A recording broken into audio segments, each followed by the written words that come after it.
She said she was going to Target. I was on the couch, half watching some documentary about abandoned towns, the kind of background noise that doesn't ask anything of you. She stood in the doorway holding her keys like they were about to explode. Too tight. Too stiff.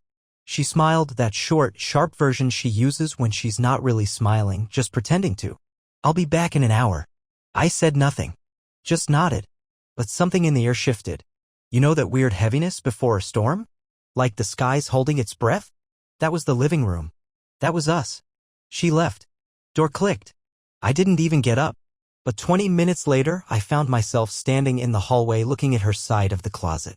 The smell of her perfume still clung to the air, that fake vanilla musk she wears too much of. But something caught my eye. Her white heels were missing. The ones she said hurt too much for walking. The ones she only wore to dinner dates or weddings or things she wanted to look taller and hotter for. Not Target. My stomach tightened. I didn't want to be the guy who checks. The guy who doubts. But when your instincts start screaming, and your hands start moving on their own, you become someone else. I opened her laptop. Locked. Tried her phone. She changed her passcode. She never changes her passcode. She was meeting someone. I didn't have proof, not yet. But something feral inside me had already decided it was true. And it wasn't the kind of suspicion you shake off. It was the kind that digs its claws in and settles down, whispering things you don't want to hear in the voice of the person you love most. I waited. Didn't move. Didn't blink. Just sat there like a predator in the dark, listening to every car that passed. An hour and 27 minutes later, she walked in. Same coat. Same purse. But now she had a different energy. Her face was flushed like she'd been laughing. Her eyes had that glow. Not the kind you get from shopping. The kind you get from feeling desired. From being wanted by someone who isn't your husband. She tossed her keys in the dish and dropped the bag on the counter like it was nothing. But the receipt sticking out from the top told a different story. There were no Target bags. Just a half-empty water bottle and a lipstick she already owned. "Did you get everything you needed?" I asked, keeping my voice even. She looked up. Blinked once. "Ha! From Target." "Oh. Yeah. Mostly. That was all." She walked past me like I was a coat rack. Didn't ask about my day. Didn't touch me. Didn't even pretend. I followed her silently. She went into the bathroom. I leaned against the doorway and watched the mirror fog as she turned on the water. She picked up her phone. Typed fast. She thought I couldn't see. But the mirror saw for me. The reflection was backwards, sure, but I read it like it was printed in fire. "I want to come visit you and play with you." She paused. Smirked. Bit her lip like a teenager. And hit send. I stepped inside. She didn't hear me. "Who are you texting?" I asked calmly. Too calmly. Her whole body jerked. She spun around, dropping the phone into the sink. Her face morphed into something between shock and fury, like I just committed a crime by seeing what she was hiding. "It's private," she snapped. "What the hell? Why are you creeping behind me?" I didn't answer. I reached into the sink and picked up the phone. She lunged forward, tried to snatch it, but I held it up out of reach. It was still open. One message. One sentence. Still glowing. Her silence was louder than any confession. She backed up, crossed her arms, looked me dead in the eyes. "So what?" she said. That was the moment. Not the message. Not the lie. But the so what. Like our marriage, our history, everything we'd built. It all meant less than some two-bit flirtation in a dingy hotel parking lot. I didn't scream. I didn't throw the phone. I just stood there, suddenly aware that I didn't know the woman in front of me. The way she stared at me, it was like I was the stranger, like I had no right to feel betrayed. She grabbed the phone from my hand.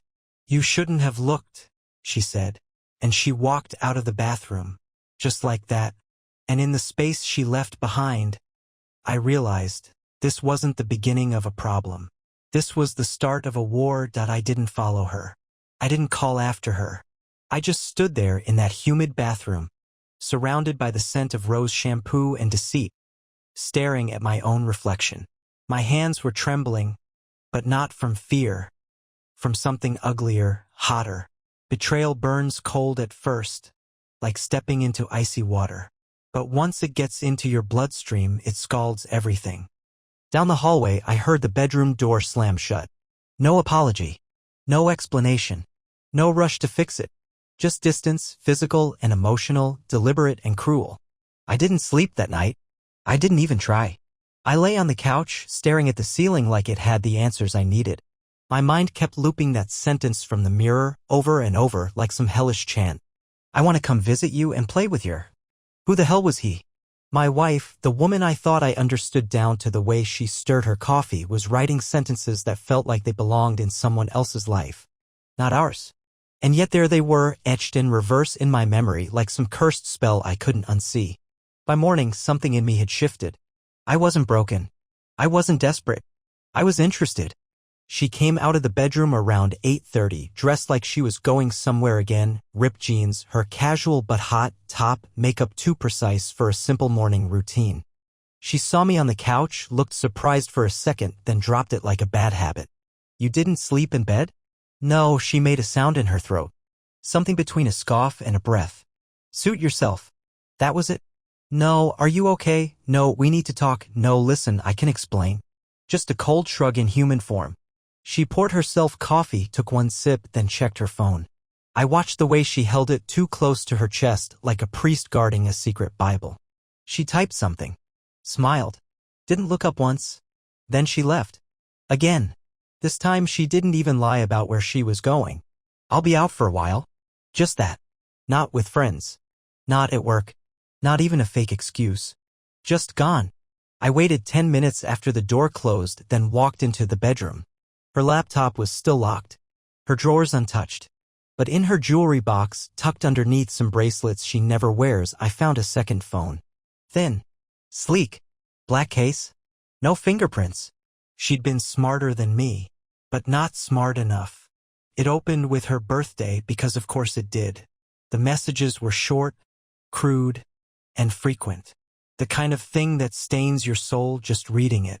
I didn't know his name yet, just an initial M. But M had plans. M wanted to see her again tonight. M said he missed her mouth. M asked if I'd be home. She said no. No hesitation. Just he won't be. Come after 9.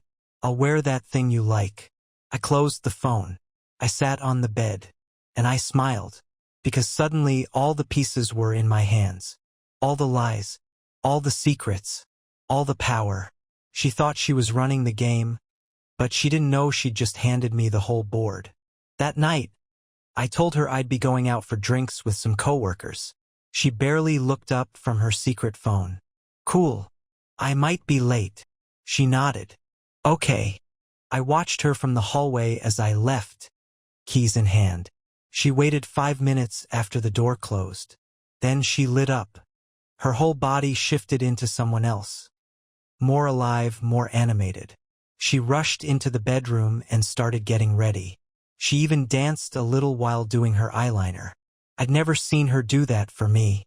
At 9:04, a car pulled into the driveway. M had arrived. But I wasn't gone. I was already inside. And I had no intention of staying quiet. I heard the front door open, slow and careful, like he knew he wasn't supposed to be there. His footsteps were soft, calculated, like someone used to sneaking around places they don't belong. I was in the coat closet by the hallway, silent, still watching through the slats. She met him at the door with a laugh I hadn't heard in years. Not just because it was louder, freer, but because it was real. That laugh used to belong to me, back when things were honest. Back when we were something. Now it was dripping off her like perfume, sprayed on for another man. Hey you, she whispered. Like we were in a movie and I was already dead. He was taller than me. Athletic build. Arrogant hair. Wore confidence like cologne, the kind of guy who probably looked in every mirror he passed. I watched her wrap her arms around his neck, press her body into his like she hadn't once vowed to be mine forever. They kissed like teenagers on a dare, hungry, fast, breathless. Then she grabbed his hand and led him toward the living room. My living room. This is the couch I was telling you about, she said, and I felt something boil in my chest. Like she just dragged a stranger into a memory, rewrote it in real time. They sat. She curled into him. He dropped his hand to her thigh like it was second nature. I stepped out of the closet. No loud slam. No shouting. Just the unmistakable sound of betrayal manifesting in flesh and blood, standing 6 feet away with eyes wide open. Her head whipped around. For 1 second, one beautiful, honest second, her entire body froze. Shock overtook her features like a slow-motion car crash. M stood up fast. Too fast. His fight or flight kicking in like he knew this moment was a possibility but didn't think it would actually happen. She said nothing. He said nothing. So I did. I was going to wait, I said.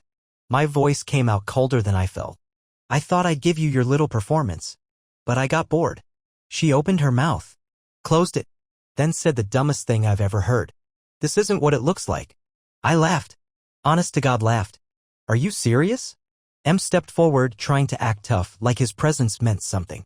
Maybe you should leave, he said, puffing his chest like a frat boy in a bar fight. I turned to him, calm as ever. This is my house. He looked at her for help, but she avoided his gaze. Coward.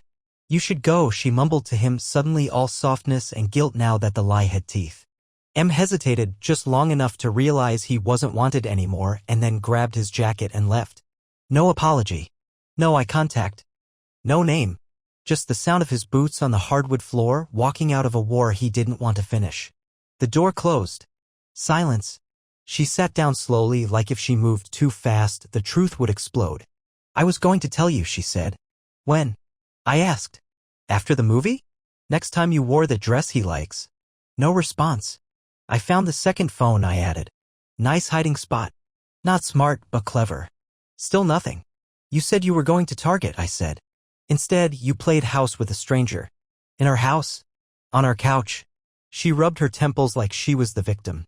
Like I was inconveniencing her with my rage. We haven't been happy in a long time, she whispered as if that excused everything. You work all the time. You're always tired. It's like we stopped existing. And this is how you bring us back. By giving pieces of yourself to someone else. No, she said sharply. This is how I made myself feel something again. That sentence cut deeper than any confession. It wasn't just cheating. It was erasing. She looked at me with this blank stare like the love was gone and she was just waiting for the paperwork. And for the first time in this entire nightmare, I wasn't hurt. I was furious. But I smiled. You don't get to rewrite the ending, I said. Not without consequences. She blinked. What does that mean? It means I'm not leaving, I said. Not yet. You brought the storm here. I'm just learning how to dance in it. Her lip twitched. The mask she wore all evening cracked just a little. And I walked past her, sat in my chair, turned on the TV. Go ahead, I said. Try texting him back. She didn't. Not that night. But the war had officially started. The next morning felt like waking up in a room that had been on fire all night, the smoke still thick in the air, but everything technically still standing. She was already up, dressed, and drinking coffee like nothing had happened. She had this eerie calm about her, like the whole confrontation was just some inconvenient commercial break in her little side romance. I walked into the kitchen. She didn't look up. Coffee? She asked, casual as a cashier. I stared at her. She poured me a cup anyway and slid it across the counter like we were business partners in a strained merger. I let it sit. You sleep okay? She added, still not meeting my eyes. Like a man who saw everything he needed to see. That got her. A slight flinch. Barely there, but real. She turned, went to the sink, started rinsing a cup that didn't need rinsing. Her back to me again. I leaned against the wall. Watched her like someone studies a crime scene. So, how long? I asked. She dried her hands very slowly. I don't think that matters. It does to me. She turned, finally facing me. Her expression was flat, unreadable. A few months. A few months. My heart didn't break again. It didn't need to. It was already rubble. That answer just kicked the pieces. Was he the only one? I asked. A pause. Just long enough. You're not innocent either? She shot back, suddenly defensive, shifting the blame like she'd been waiting for the chance. I laughed. I actually laughed. What, because I worked night shifts to pay for your gym memberships and overpriced skincare? That's not betrayal. That's adult life. You emotionally checked out, she said. You stopped looking at me like you used to. I felt invisible. And you made yourself visible to someone else? She blinked. Hard. You want to know the real reason? she asked. I didn't answer. She walked toward me, closer than she'd been in weeks, stood right in front of me, her voice dropping to a venomous whisper. Because when he looks at me, he sees something you forgot was even there. Desire. Fire. Not a chore. Not another bill. A woman. And there it was. The core rot. It had nothing to do with me being gone or tired or distant. It had everything to do with her chasing attention like oxygen. She needed to be seen. And if I didn't hand her the spotlight, she'd find a new stage. You ever think, I said, that maybe I stopped seeing you that way because you stopped being that person? She backed off. That one hit. I walked past her, opened the drawer, pulled out her second phone and set it on the counter. I copied everything I said. Her mouth opened but no sound came out. Photos, messages, voice notes, the works. Her jaw tightened. Her nostrils flared. That self-righteous fire in her eyes sparked like I just set off a flare in a gasoline pit. You're bluffing, she hissed. I'm not, I said. And I'm not going to blow it up today. I'm going to wait. Sit with it. Let it marinate. Every time you breathe easy, you'll wonder if this is the day. You think you're punishing me? I leaned in, close enough to watch her blink like a warning light. I haven't even started. I grabbed my keys and left. She didn't follow. Didn't call. Didn't even text. And that silence? It was the loudest scream of all. The next few days were a performance. A twisted stage play where the actors refused to admit they were in the same scene. She moved around the house like a ghost trying to remember which room she died in. She'd hum when she did laundry. Hum. Like this wasn't an unraveling. Like I didn't have a digital vault of her filth sitting in a folder named #Target_Run_Lies. I didn't confront her again. Not yet. That wasn't the plan. I wanted her to feel it, the waiting, the tension, the not knowing. Let her second-guess every word, every breath, every smile I gave her. She'd glance at her phone every few minutes, then lock it without typing. That second phone? I left it in plain sight on the kitchen counter one day just to see if she'd touch it. She didn't. But I saw her look. 5 times. In 10 minutes. On the 4th day, her little fantasy bubble cracked. We were in the middle of dinner. She'd made pasta. One of the 2 things she still knew how to cook without a YouTube video. I sat across from her. Quiet. I'd gotten good at that silence. Not the kind you weaponize. The kind you load like a rifle. She took one bite, chewed slowly, then dropped her fork. Are you going to divorce me? She didn't say it with panic. No shaking voice. Just that cold, measured tone she'd mastered. Like she was asking if I'd changed the air filter. No, I said. She blinked. No. I leaned forward, elbows on the table. You don't get to end this on your terms. You think this is control? She snapped. No, I said. This is a message. She narrowed her eyes. What message? That you don't get to set fire to everything and walk away with clean hands. Oh, please. She pushed her chair back. I cheated, I lied. Yeah, you've got the whole script memorized. But you're dragging this out like it's some noble cause. Like you're the judge and jury of my mistakes. I stood up, slowly. I'm not the judge, I said. I'm the reminder. Every room you walk into, every smile you fake. I'll be there. Not yelling, not throwing things. Just existing. A mirror. Reflecting what you are now. You're insane, she hissed. I shrugged. No. I'm just done letting you write the narrative. She stormed off, her footsteps echoing down the hall like a bad drumbeat. I didn't follow. I let her sit in it. Let her stew. Let her wonder what came next. That night, I made a few calls. A friend in IT. A friend who knew a divorce lawyer with a taste for precision. A quiet meeting scheduled for the weekend. A timeline forming. But here's the twist. I wasn't just going to leave. I was going to let her. I had a plan now. And she had no idea what it looked like when the man she betrayed decided to become the architect of her collapse. The weekend came quietly, which should have been my first clue that something was off. No snide comments. No tension. She even cooked breakfast Saturday morning, French toast, like back in the early days. She acted like we were on some peaceful retreat, like nothing had happened. like I hadn't seen the raw core of her betrayal glowing red through that bathroom mirror. I played along. She poured me coffee. I thanked her. She smiled. I smiled back. But beneath the table, my thumb was moving across my phone screen, forwarding a specific set of screenshots to a cloud drive labeled with her name.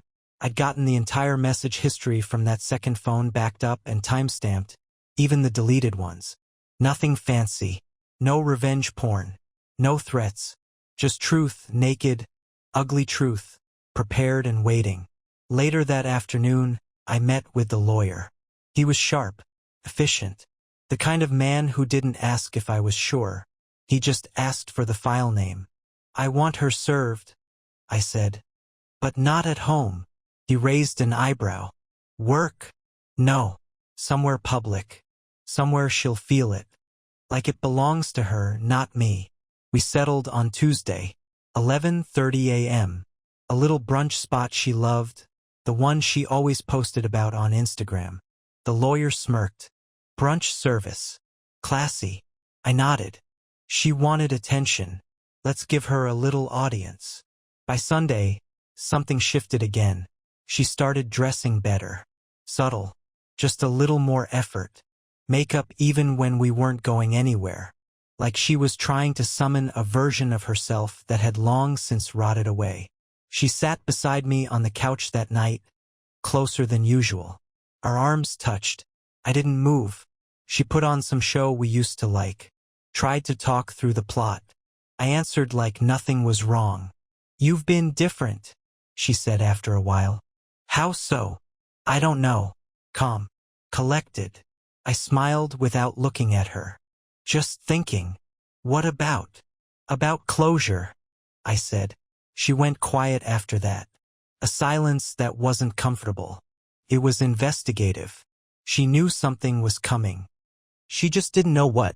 Monday morning, she left for work early. Said she had a meeting. I waited an hour. Then opened her laptop. This time, I wasn't checking for messages. I wiped it clean. Factory reset. No files. No browser history. No login info. She'd never know who did it, but she'd know it was intentional. A missing piece of her digital life. Gone without warning. Just enough to remind her, I'm still here.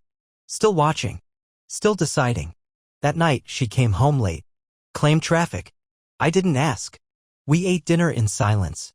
She kept glancing at her phone like she expected something. Maybe a message from him. Maybe a trace of what she thought she deleted. But that phone was still on the counter, untouched. And now she was too afraid to pick it up. I cleaned the dishes. She offered to help. I declined. Big day tomorrow? I asked casually. She looked up sharply. What do you mean? You mentioned brunch with a friend. Her face blanked. Just for a second. Oh. Yeah. Stacy. Tell her I said hi. She nodded slowly, searching my face for clues. She didn't find any. Because by the time she picked up her mimosa tomorrow, she'd be holding more than just a glass. She'd be holding a subpoena. Tuesday arrived bright, clear, and cool. One of those rare spring days that tricks people into thinking the world is soft. I woke up before she did and watched her sleep for a full minute. Not out of love. Not out of nostalgia. But because I wanted to see what peace looked like before it shattered. She looked calm. Like someone who still believed in her own performance. As if her lies were distant echoes instead of fresh ink. She got dressed slowly, deliberately. Wore that cream blouse with the gold buttons and the thin black pencil skirt. Hair curled, lipstick perfect. I'd seen that exact outfit once before, when she met him at the hotel downtown. This brunch wasn't with Stacy. It was him. She sprayed perfume like she was drowning in it. Grabbed her phone, her purse, her confidence, and left without saying goodbye. No kiss. No glance back. Just gone. I waited 15 minutes, then opened the tracking app. I'd planted it on her car weeks ago, just after the night I found the message in the mirror. She was heading toward the exact location I'd given the process server. The same little overpriced brunch spot with the pink chairs and fake neon quotes on the wall. I imagined her walking in, seeing him, flashing that smug little smile she thinks melts people. And then 3 steps into the cafe, a woman in a blazer approaches her, all politeness and clipped formality. Are you Name? Yes. You've been served. I wish I could have seen her face. The whiplash of it. The way her blood would go hot and then cold. The way her illusion would fracture in front of him. In front of the waitstaff. In front of her own idea of what she thought she could get away with. Instead, I sat at home. On her side of the bed. Flipping through her second phone, rereading those filthy messages. Not to punish myself. Not anymore. But to remember exactly who she became when she thought no one was watching. When she came home that evening, she didn't speak. Not a word. She dropped her bag, kicked off her heels, and walked straight to the kitchen. She moved like a marionette, all jerks and stiffness, no grace. I stayed on the couch, watching the silence wrap around her like a noose. Finally, she broke. What was that? She asked, her voice flat but shaking beneath. Legal documentation. You had me served? In public? Why not? I said. You started the show there. Her hands clenched into fists. You humiliated me. I stood slowly. No, I said. You did that. I just made sure you had an audience. She paced now, frantic, like the ground was shifting. You blindsided me. You cheated, I replied. I responded. Big difference. She stopped pacing. Turned to me with fire in her eyes, but not the seductive kind. The kind you use when cornered. This is cruel. And what you did was kind? I made a mistake. No, I said. A mistake is dropping a glass. You made a series of choices. Silence. Heavy, suffocating silence. She sat down at the dining table, head in her hands. Do you think I'm a monster? She whispered. I didn't move. Didn't flinch. I think you're someone who thought she could do whatever she wanted and never pay the bill. Her shoulders heaved once. Maybe a tear. Maybe just the weight of consequences settling in. And then, without lifting her head, she asked something I didn't expect. Are you going to destroy me? And I said the truth. No, then I walked past her. Quietly. Calmly. And I left the house. Because sometimes the most devastating revenge is letting them sit alone with the ruins they built. I didn't go far when I left that night. Just far enough to breathe air that didn't stink of old perfume and fake apologies. I drove without music, without a destination. Just the sound of tires on pavement and my pulse sinking to the rhythm of finally taking control. When I got back, hours later, the house was dark. She hadn't moved. Still at the table, now with a wine glass half drunk and untouched pasta in front of her. Her face was a painting, one of those abstract ones where pain is hidden under layers of sharp, chaotic color. Her eyes flicked to me as I walked in, but she didn't speak. I didn't either. Just walked to the bedroom, closed the door, and left her to drown in her glass. In the morning, everything was disturbingly domestic. She made breakfast again, tried to smile. No apology. No mention of what happened the day before. Just eggs, toast, and this weird, sterile version of peace. But I didn't need her words. I already had hers, every vile, lust-soaked line she ever wrote him, printed and sitting in a file folder in my car. I was getting ready to meet the lawyer again, this time to move fast. This time with her signature already forced out of hiding. This time with leverage. And then came the twist. Just as I grabbed my keys, she called out behind me. I need to talk to you. I turned slowly. About? She walked toward me like someone approaching a cliff. Slowly. Deliberately. Her hands clenched at her sides. I told him it's over, she said. I blocked him. Deleted everything. I blinked. Did you think that would matter now?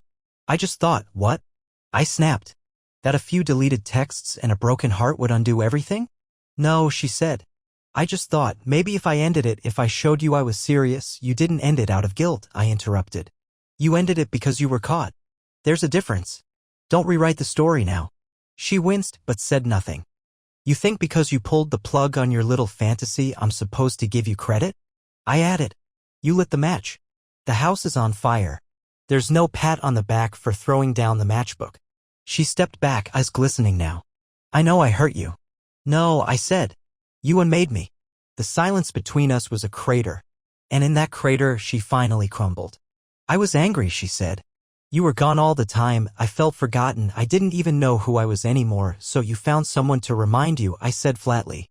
But guess what? I forgot things too. I forgot how to trust. I forgot how to look at you without wondering if you're lying. I forgot how to need you. Her lips trembled. She looked down. I'm sorry. No, I said. You're cornered. There's a difference.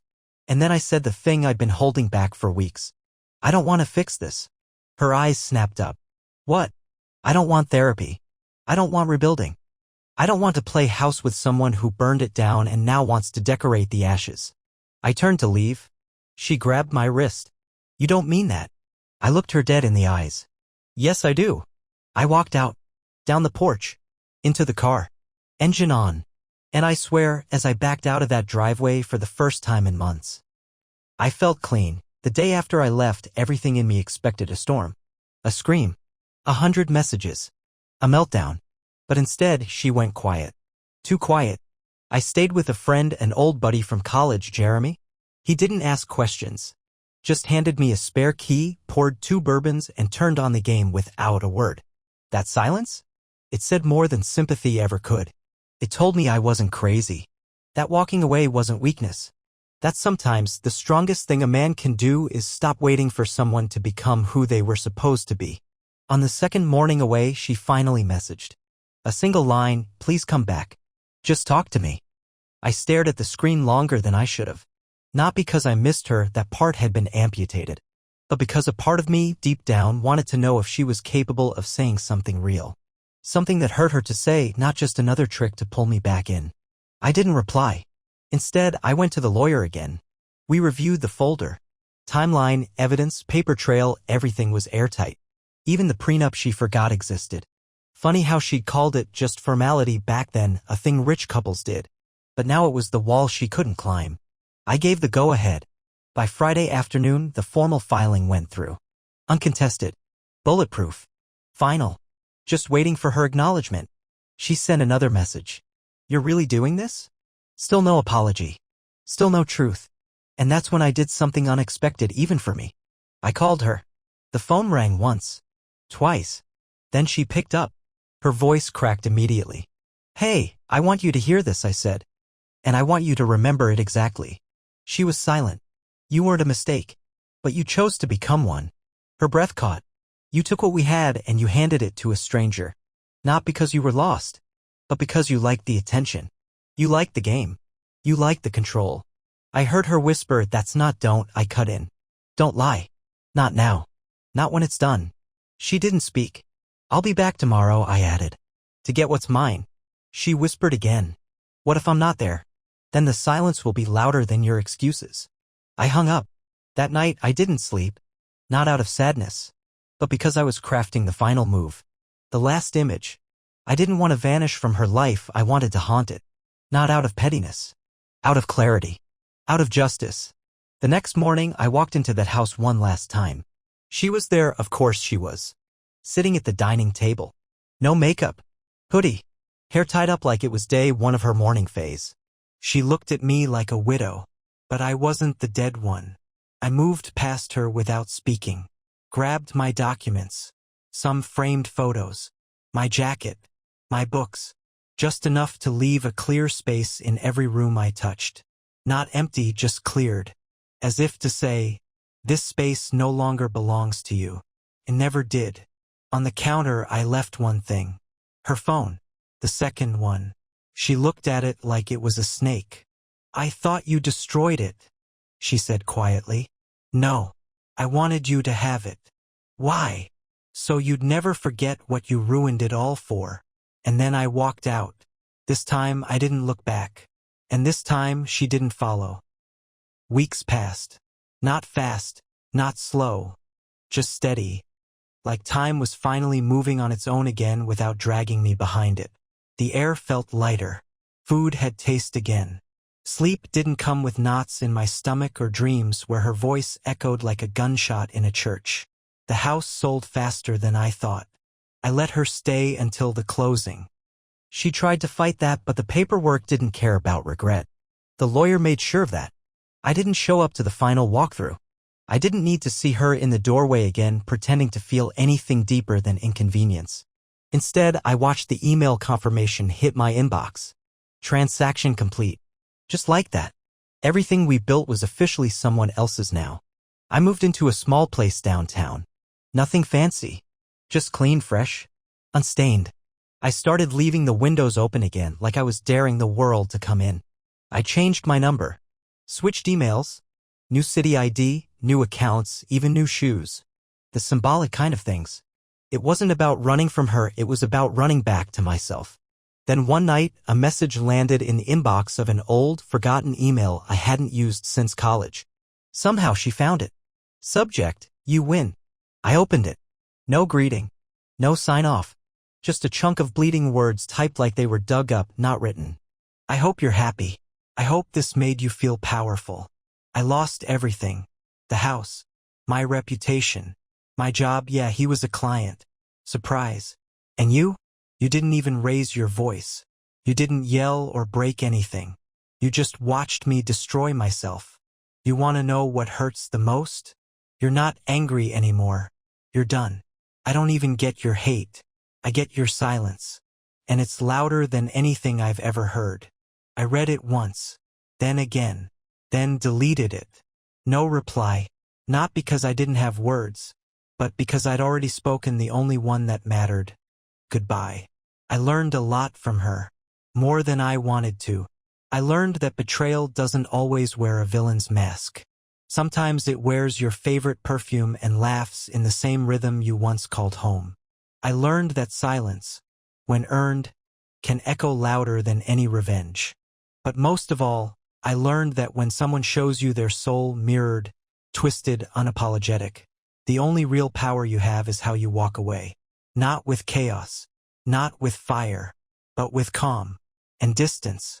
So here's my advice for anyone reading this. For the guy who just saw the message, for the one who feels that sting in his gut and tries to swallow it down. Don't chase her. Don't fight for what's already bleeding. Watch, listen, wait, and then walk. Because if she was capable of being loyal, you'd never be reading this in the first place. And if she was capable of loving you the way you deserve, you'd never have had to wonder. The story's over. But yours? Yours is just beginning.